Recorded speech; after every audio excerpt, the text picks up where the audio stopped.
Hi, thank you for coming out here today. So, today I am going to talk about detoxing and inflammation. So, two things that we talk about a lot today, right? We're always talking about, oh, let's detox our body and that will make us feel awesome. And then we talk about inflammation in the body and that we have inflammation and we just have to get rid of that inflammation. So let's start it out with let's talk about inflammation in the body. And what is that?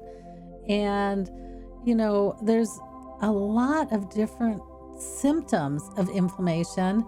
And, we think of inflammation in kind of a small category, like our foot. We might have stubbed it on the door and our toes now swollen and bruised. And we go, oh, that's inflammation. Or we might have hit our hand on something and now it has it has a sore there and it has scabs there, and we're like, oh, that is inflammation. Or we might be feeling bloated and we'll say that is inflammation. But you know what I want to do here is I want to kind of expand on that explanation of inflammation, or that definition of inflammation.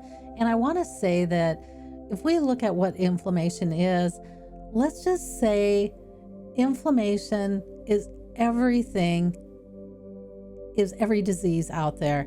So it's every disease out there. So if we're not in perfect health, then everything after that is some sort of inflammation in the body. It's just a different degree of inflammation. And what we want to do is we want to capture that inflammation before it becomes something really severe. So we want to capture that inflammation when it's not impacting our health. It's not impacting us to the point where it's impacting our interactions with people. It's impacting our interactions with our family, with our friends. We're fatigued all the time. We're chronically tired, or we have a difficult time moving. So we want to capture it before we get to this point where it's stopping us from living our best life. And so let's talk about some of the signs of inflammation, because if inflammation is like everything, then how would you know that? And what makes that really tough in Western medicine is they don't really acknowledge that you have inflammation in the body until you're really sick, right? And you could actually be really sick and they're like, yeah, but it's not coming up on any test or any blood work or anything that we currently know about. So, it technically for us is not inflammation. And that's where it becomes really, really, really hard for somebody who feels sick. And yet, how do you help yourself? How do you help yourself heal? So that's one of the differences when you look at what I'm doing with clean eating. So, clean eating for sure, it's about eating whole foods, foods that are as close to not being processed as possible, as much as you can. You don't have to do it all the time, but, try to do it most of the time. And then what we're going to do here on my channel and in my groups is we're going to take that clean eating and we're going to take it to the next level. We're going to take that clean eating and we're going to take those whole foods and we're going to learn how to identify those whole foods that will help us with our individual health problems so that we can take ownership in restoring our health, especially when we can't find somebody to help us and we need to help ourselves. Let's learn how to do that. Let's learn about foods that can help you do that. And, there's a difference in how people look at foods. I mean, in the West, there's a nutritionist. And what does that nutritionist do? Well, they help you figure out how to nourish your body so that you can lose weight. And you might look at foods in the West as diets. And what do diets do? Well, diets help you starve your body of key nutrients so that you can lose weight.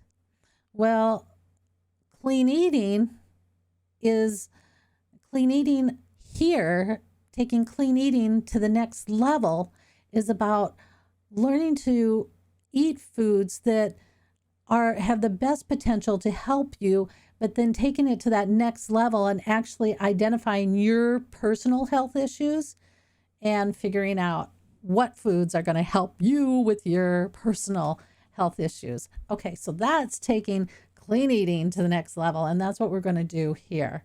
And so we're going to talk about that a little bit today because we're going to talk about inflammation. So what are some signs that maybe not so obvious that you have inflammation going on somewhere?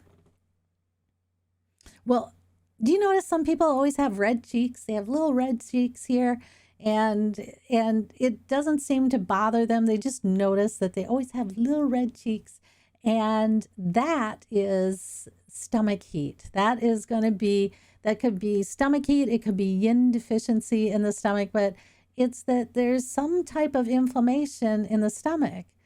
And what about if you look at dry eyes? What about dry eyes? Well, dry eyes can be some sort of inflammation in the liver.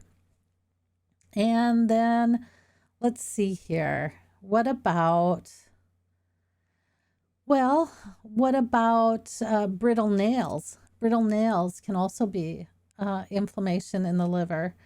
So constipation, that one, we talk about that one a lot. Everybody's like, yeah, I've constipation. It's like a big topic for me. You go out on the web, you go out onto YouTube, you go out anywhere, constipation, just type that in, constipation. And you're like, oh, well, at least I don't have to feel alone. Constipation's about inflammation. Okay, so there's some ideas that, the initial signs of inflammation are subtle.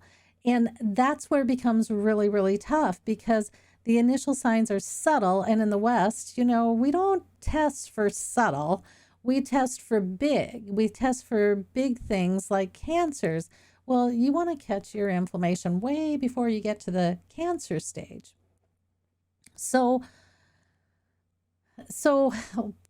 in Chinese medicine, they're very focused on your signs, your symptoms. What's your body telling you? And a lot of you are listening to your body. And what makes it really frustrating is it almost feels like you're being invalidated when you go to your Western doctor because they're like, it's not showing up on any tests. There's nothing I can do for you. You're fine. And you're not because you don't feel fine and you feel actually pretty horrible and you could be exhausted, so exhausted that you can't get out of bed, or you could have headaches and the headaches are so bad you can't get out of bed. You could have arthritis in all your joints and you can't move, and so then you can't get out of bed. But just because you can't get out of bed doesn't mean you have something going on in Western medicine. It means you have something going on, though. And so let's start trying to figure out what's going on. Let's start trying to figure out how to fix that, how to restore your health with foods. So let's take it to the next level. Okay. Let's do this with constipation. Let's just talk a little bit about constipation. So you have constipation and, not everybody's the same, right? You and your friends, you might have similar symptoms, but it's for different reasons. And so when you're addressing your health, you have to kind of identify why your thing is happening. And if you can figure out why your thing is happening, then you can address the root cause instead of just a symptom. And that's important. So let's say you have constipation and you have COPD, or you have shortness of breath, or you have hay fever, allergies, you have some lung condition. It used to be that constipation in the elderly, it had a lot to do with weakness in the lungs, because in Chinese medicine, there's this relationship between lungs and large intestine. So when you're treating somebody who is elderly, you usually always treated the lungs if they had constipation. At least that was one aspect of what you would treat, because it was so common, as we age out, that our lungs become weaker. Now, here's the problem. Today, the younger generation is really, really sick. And I'm hoping to talk with one of the leaders in food industry and what's happening in our food supply chain, to help people understand why that might be happening. But our younger generation is very, very sick. And so these serious lung problems, are happening much sooner. And they might have really solid allergies, hay fever, difficulty breathing, shortness of breath, and some other signs that your lungs are not as strong as possible. If you have a hard time talking a lot, or if you have a hard time projecting your voice, those are signs that your lungs are a little bit weak. Now, if you have all of that and you have constipation, then you know what? Let's try eating some foods to strengthen your lungs. And what are some foods that can strengthen your lungs? Well, I'm just going to go over one, because otherwise we're just going to be here forever. But the one that I talk about a lot is radishes, because radishes are great for strengthening the lungs. They're great for putting water or fluids back into the body. And they're great if your lungs feel like they're congested. They're really great at helping you get that phlegm out of your lungs. Oh, what's important about foods, right? If you're going to treat yourself with foods, if you're going to start going, hey, I'm going to start doing clean eating, and I'm going to take my clean eating to the next level, and I'm going to learn how to eat my way back to health. Doesn't that sound inviting? Eat my way back to health. So there's a reason to eat. And there's a reason to become a friend and an ally to food again, right?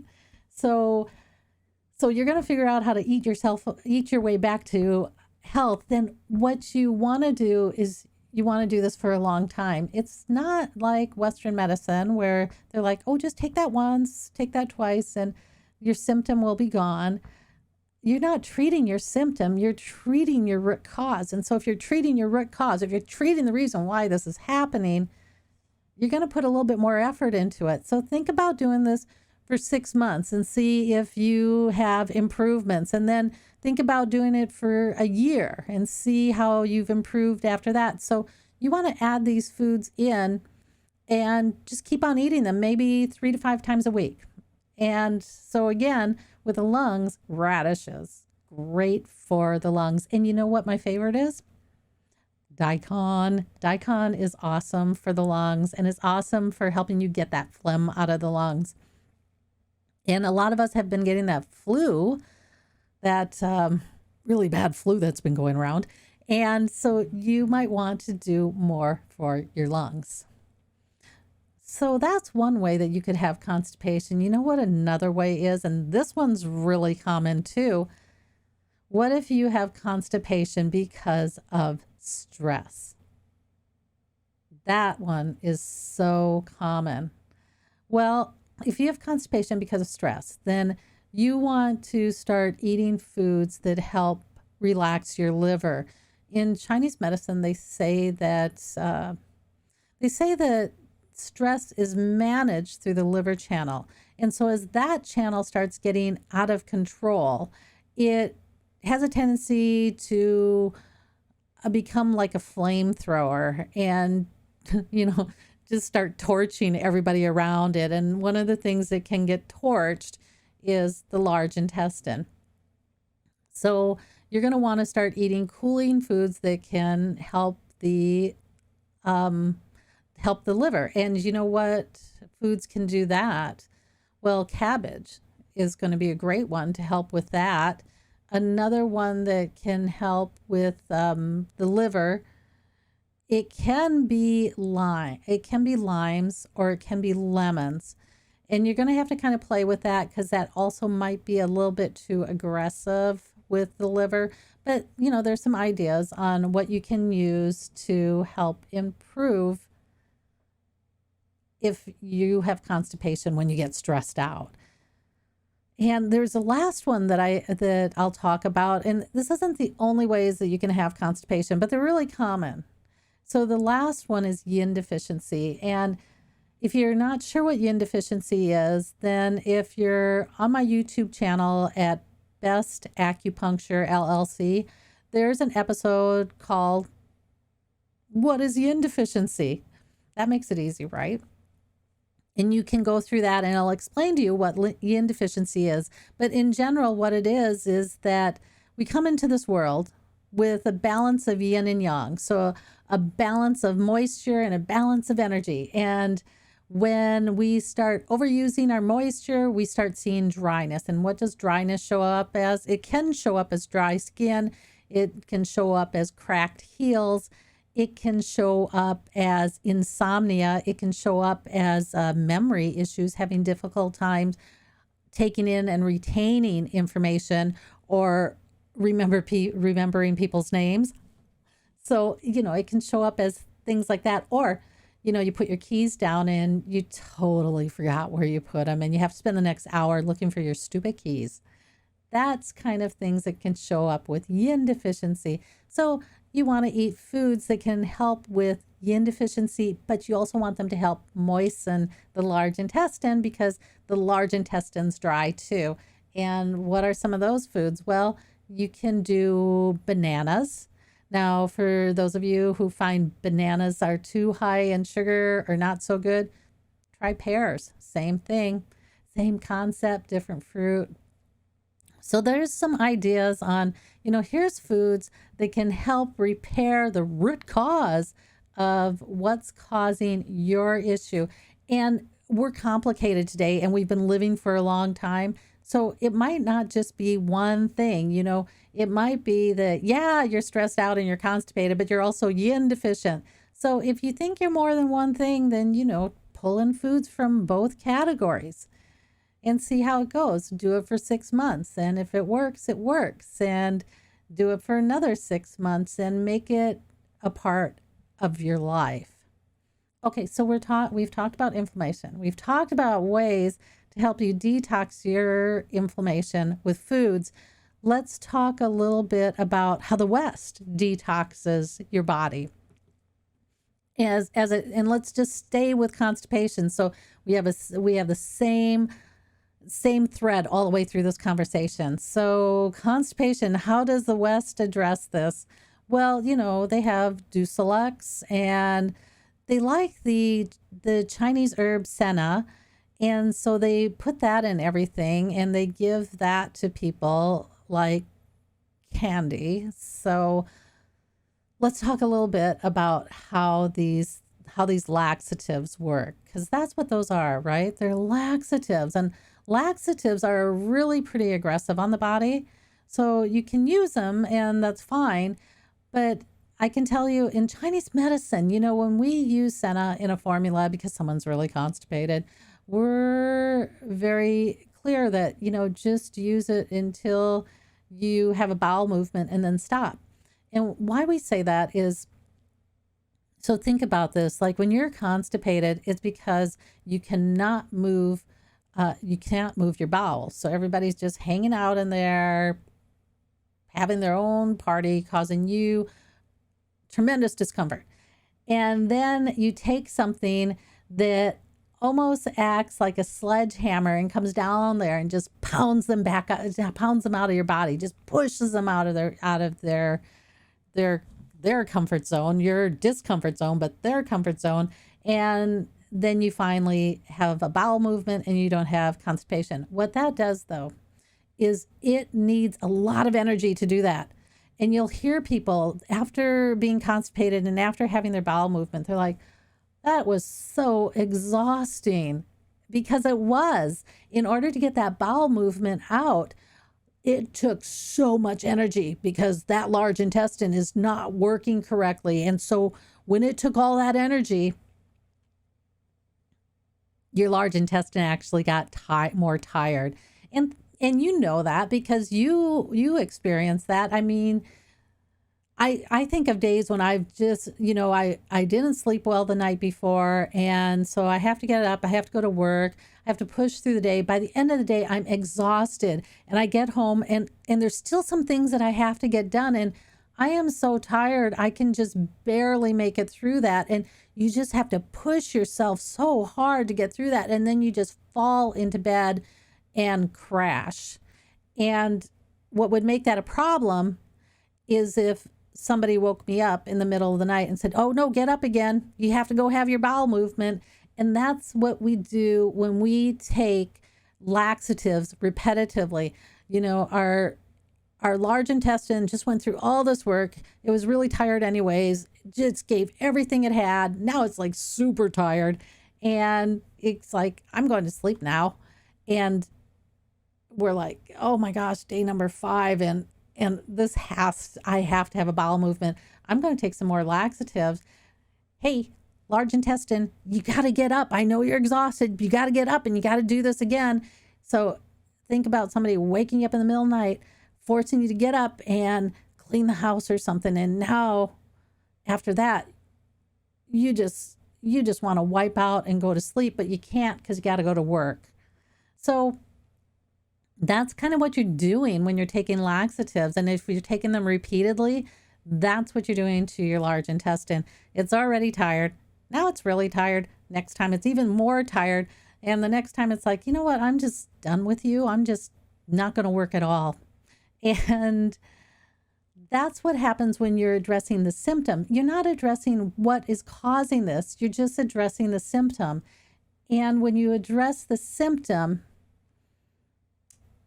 you don't fix anything and you just make things worse. You don't listen to what's really going on with your body. You say, I think I know what's going on with you and I'm going to demand that you respond this way.